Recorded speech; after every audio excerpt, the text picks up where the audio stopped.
Hello guys, you're watching Go Doctor, and today we're talking about episode 7, and it was an alright one. There's not much to talk about. I mean, there is bits, obviously.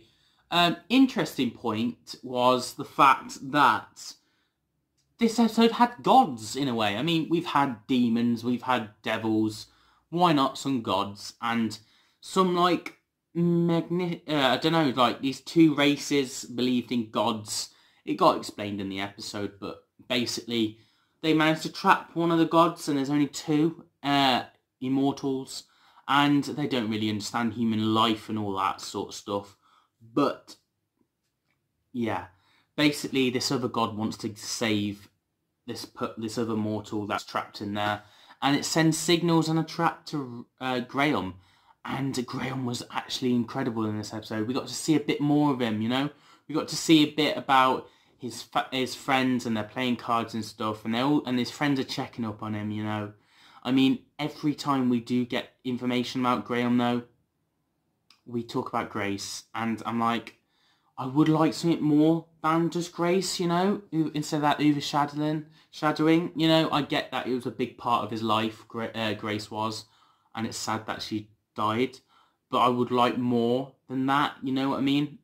It's basically like Rose going in series 2, and then we have Martha for series 3, and the 10th Doctor just brings up Rose every single time. It's like that with Grace, and Grace gets brought up every time we learn something about Graham. I'm just like, it's nice, and I know Chris Chibnall knows it's going to touch us, but I would like more, you know, something different.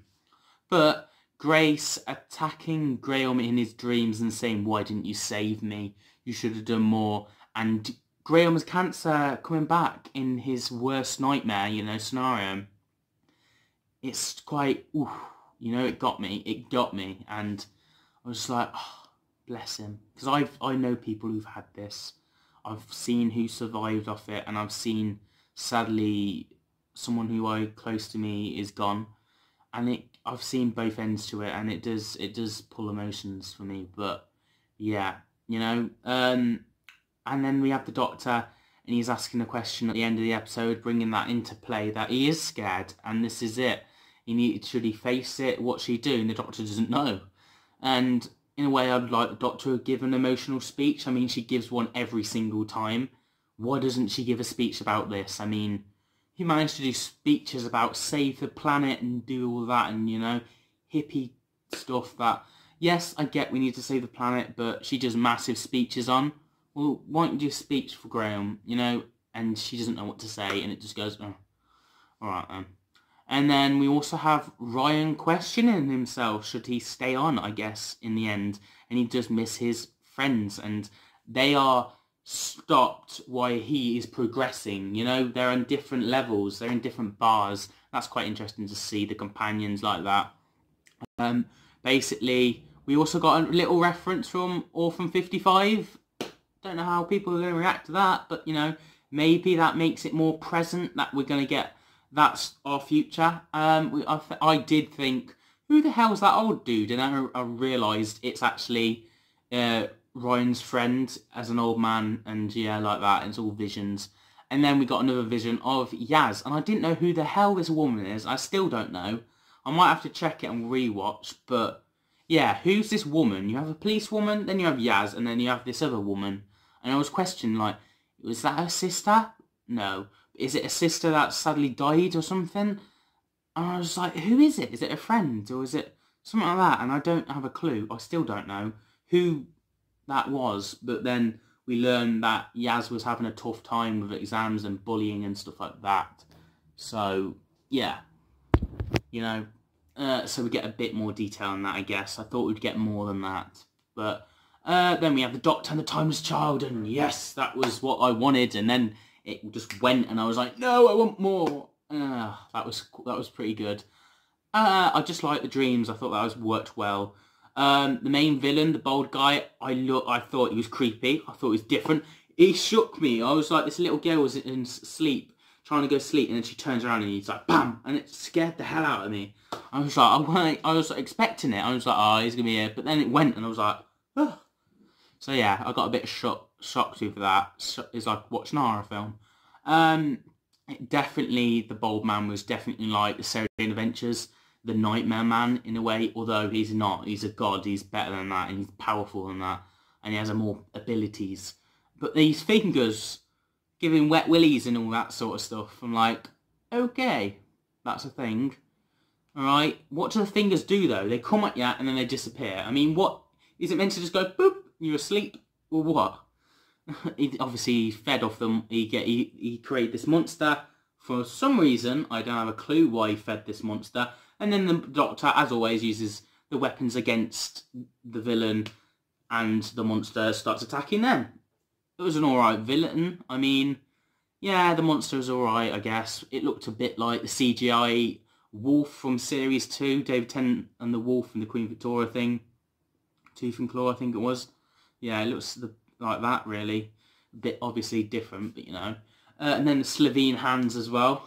Yeah, I liked the Graham's friend, that works. And I also liked Yaz's sister. And I think if Ryan and Graham left, Yaz's sister and Yaz as a companion, I think that would work.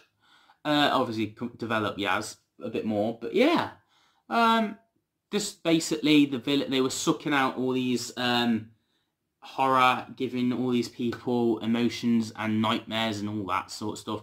And the Doctor just reversed it, sent a signal with the monster, and the monster just took them out, and that was that. And I love the classic toy, what is it? The classic one. I've forgotten his name now. Oh, I put a image on the screen of who I mean. I got that reference.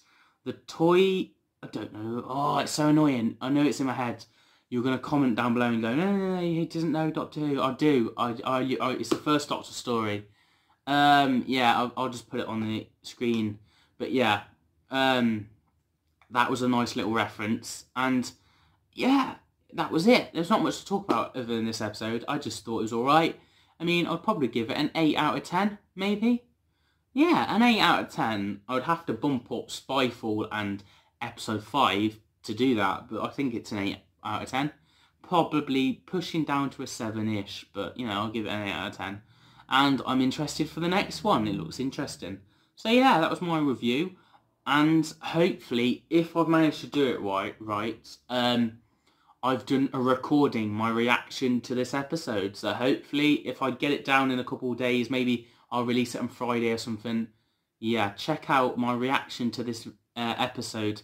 I've never done a reaction before, so hoping it works. And also, check out my Twitter, because I've got go.who1. I will try and post a few things on there. But I've got a second channel, the Higgins Chat, which we talk about reviews of Being Human, James Bond's, Back to the Future, Transformers, Rick and Morty, anything and everything I will talk about, and I may do trailer reactions and stuff like that. So check out my second channel. And also, finally, check out Go Doctor Who. I've talked about how Torchwood could bring back units. Check out that video. Check out my theory video on the Timeless Child. And check out what I think will happen for the finale. And check out my reviews. I've reviewed every episode from the series so far. So check out my opinions on the episode. And I will continue my theories and opinions in episode 8. Yes, I will be reviewing episode 8 like I just did today. So, yeah, and I will continue with top 10 rankings and all sorts. So subscribe, get that little bell, and comment, rate, subscribe, and get, yeah, just do all that jazz. And I will see you guys for the next video. Possibly my reaction to this episode, or just when episode 8 comes out. Yeah. So, see you guys for the next one. I'll see you guys very soon.